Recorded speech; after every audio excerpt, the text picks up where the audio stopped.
All right. Pursuing the word of the day special. Someone says, I would like to know, I'm not giving sources at this point because I literally got so tired of the way I was doing it. I just started doing screenshots.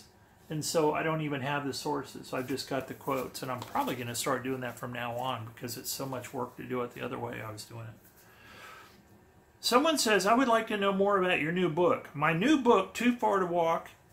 In my preface, I explain where I got the word, the title to the book. And Dale Neitzel, who put me on the spot a while ago, that's what I was talking about previously, 3 days before it went to press. The reason that confused me is because Fenn's about to send Dale Neitzel to a special place. And I had already read that. Then I went back to read the rest, and he says, and Dale Neitzel, who put me on the spot a while ago, I thought he was saying Dale had shown him a place, and he was sending Dale back to this place. What in fact he was trying to say is that Dale Neitzel was putting pressure on him to come up with a picture for the cover. He says, Dale put me on the spot, and so Fenn decides to send Dale to this place on the Madison River. He said, there's a very special place I'm going to tell you about. He is telling this to Dale Neitzel, looking for him to take a picture. There's a very special place I'm going to tell you about, and take a photograph of the water. Stand on the bank, put the flowers in the photograph, send me the photograph. He did that. He sent me the photograph. Then he goes on to say they were able to get all this done very quickly, as opposed to in the old days when everything took forever. So Forrest Fenn needs a picture for his book, Too Far to Walk, and he sends his very good friend Dale Neitzel to a special place on the Madison to take a picture. I just think that's interesting. I mean, I'm sure it occurred to Dale to look around and see if he's actually been sent either to the place or very near the place.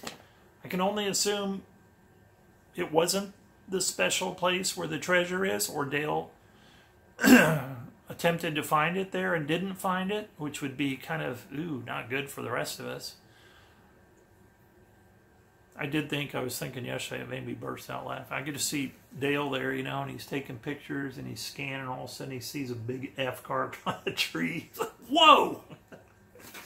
But that apparently did not happen. So, this woman is asking Fenn, this is weird.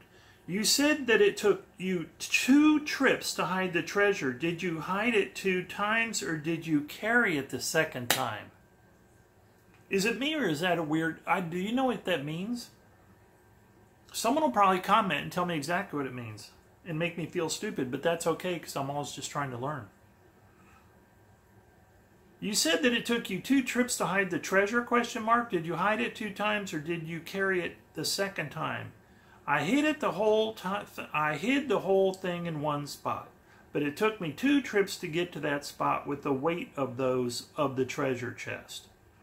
She says, from the car to the spot, and Forrest nods yes. Very special spot.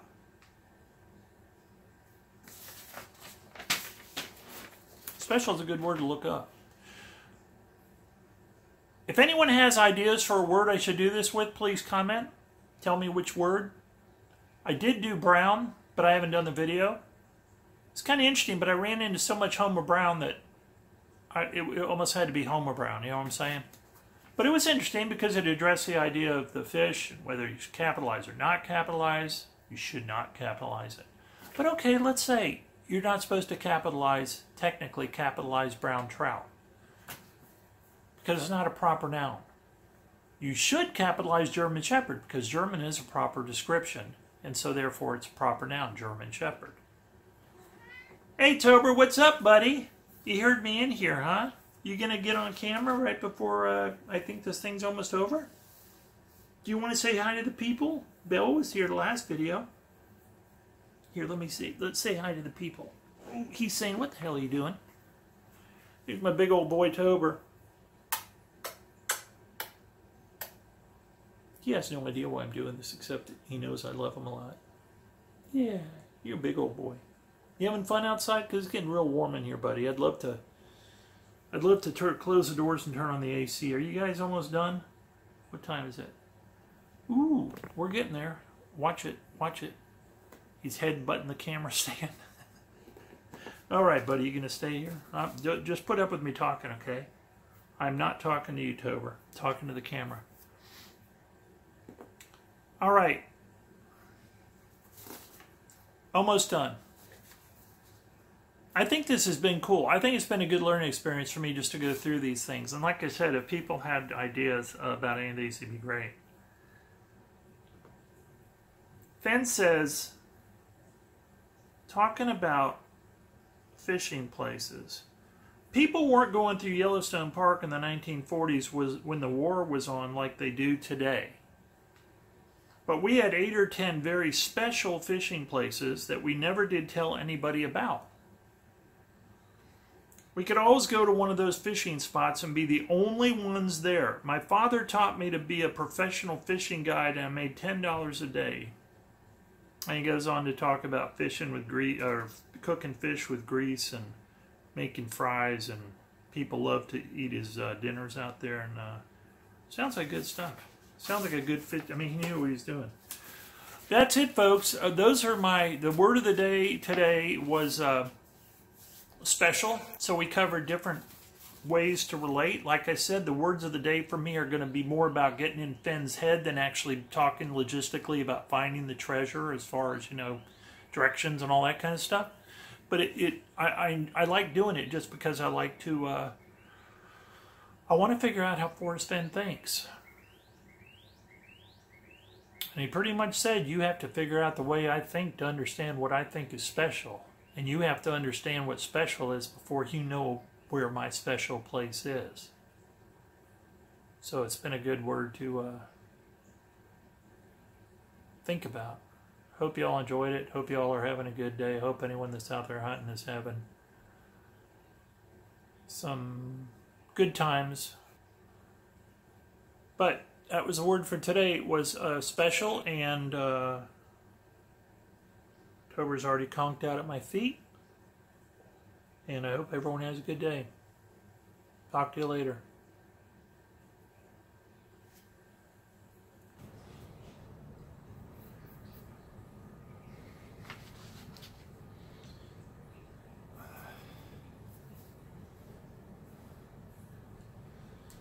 All right, very close to done. It's actually a day later. I wasn't going to say anything, but just for continuity's sake, I put this shirt back on. I actually had a different shirt on, put it back on for continuity's sake, and for some reason I just got to say it's a day later. It's most of the video was done yesterday, or all the video was done yesterday until now. But what I did was, you know, I said, well, I'm presenting this thing about special. And no one should have, obviously no one should get the idea that these are all the specials that you're going to find if you do a search on Forrest Fenn's blogs and vlogs. So I did one, and sure enough, all these different specials started showing up. So all I can do is present what I present at the time, and, you know, it's one of those situations where I could get up every morning and do a different search on special, and by the end of it I'd have a 6-hour documentary. You know, it's no point in doing that. But the ones that turned up I thought were significant enough to include, and then I can get done with this, and this is the last bit of video that's going to go in and be edited. All the rest is edited, so I should be able to get this out today. I'm also going to start putting a description. In the description, I'm also going to start putting the places that I'm using for backdrops. Someone was very curious about the one I did of the Galapagos. I think that was Kid Thinking one. No, that wasn't Kid Thinking. It doesn't matter. It's the one that has the kind of pond around the back. Someone said it looks like you're sitting in quicksand. That was actually the Galapagos Island, and I do these with live streaming cams. Man, there's another thing. Live streaming cams are so friggin' cool. to realize that now there are these cams all over the world. I mean, they're on mountaintops, they're on the Galapagos Islands. They're, the one that I'm using back here is a live cam that was running all day yesterday. And it was, it's Dornan something. I'll put it in the description. I don't know, but it's some Tetons? Is it the Tetons? I think that this backdrop is the Tetons. Is there a mosquito in here? I love getting a mosquito because I have a betta fish and a couple of miniature catfish, and boy, I smack it. You know, that's the betta fish is what they eat. They live over in Thailand, and they live in the rice paddies and these big mud puddles also, and so their diet is basically mosquitoes and bugs of various types, but supposedly that's their favorite food, the betta fish, is mosquitoes. And every once in a while I get one, you know, like after the kitties have had the doors open in the morning, which I just closed them and it's feeling so much better. Tober's here again, of course, at my feet. You take that mosquito and drop it in there. One time I smacked a mosquito and all this blood was on my leg from the mosquito drinking my blood.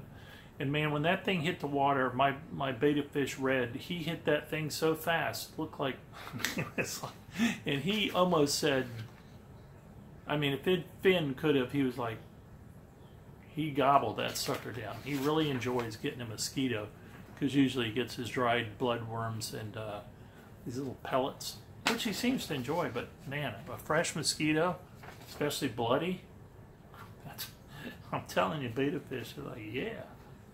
All right, enough of that.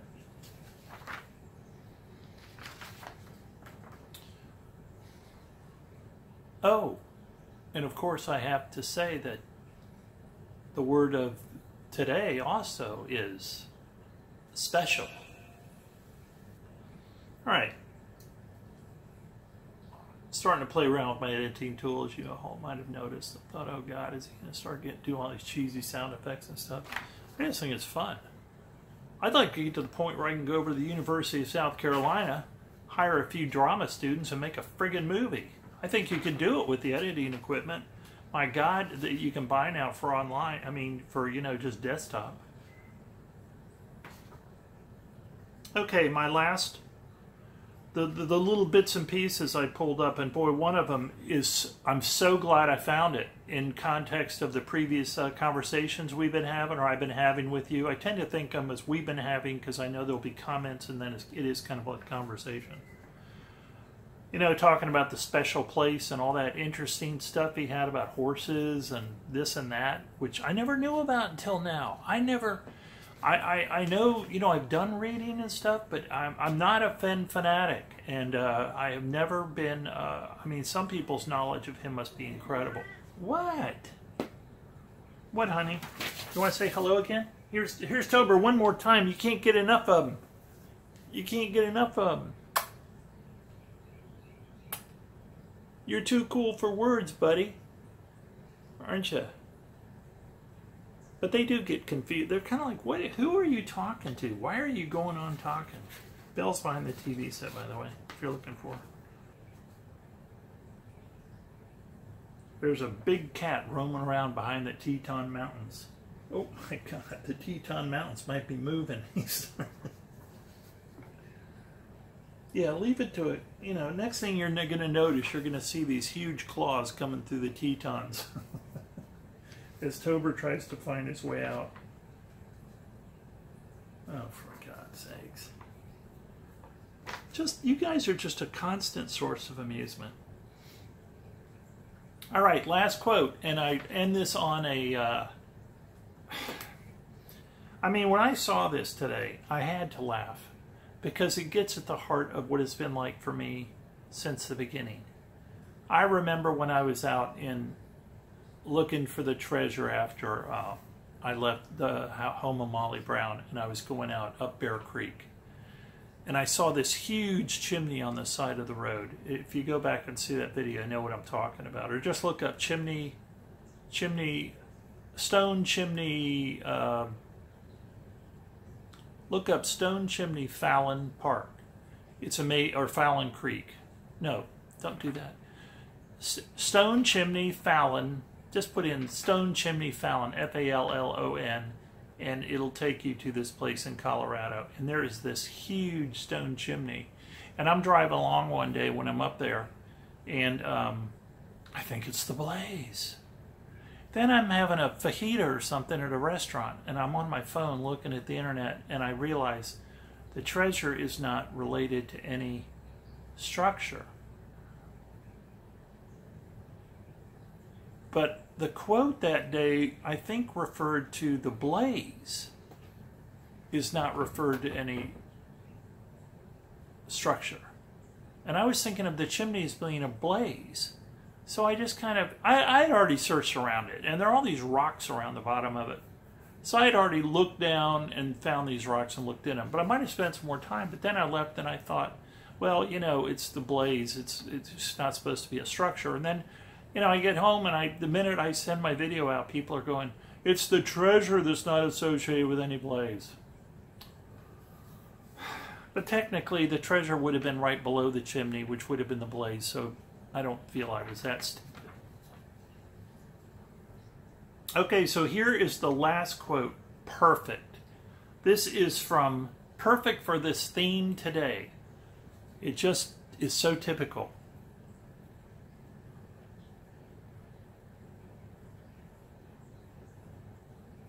Dear Forrest, April 24th, 2018.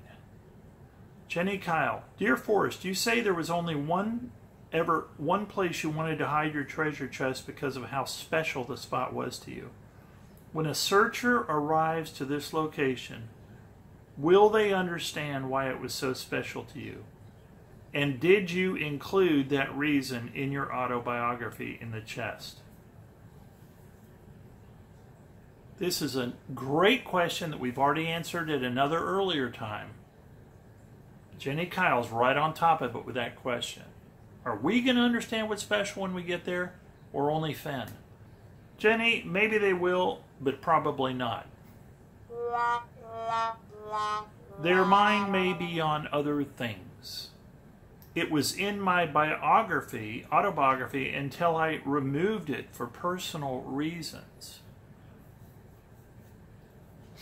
So here we are in 2018, and basically when it comes to that question of are we the hunters going to understand it's special when we get there, as opposed to Forrest Fenn, he says maybe, but probably not. And he's so sure that we won't. He says he even has removed it from his autobiography for personal reasons. But we got to look for clues and everything. What could that mean? Personal reasons. It's almost like whatever made it special to him, he no longer wanted to disclose, right? For personal reasons, he has suddenly reversed what he was saying before. Well, he never actually said, though, before that we would know. But now he's pretty much saying we probably will not know. That's all I got for you, folks. That's the end of it. I just wanted to put on, I thought that was a perfect way to end this in kind of a, not trying to be a Debbie Downer, but it gets at the heart of this whole thing. But I think special still is a wonderful way to go with this first experiment in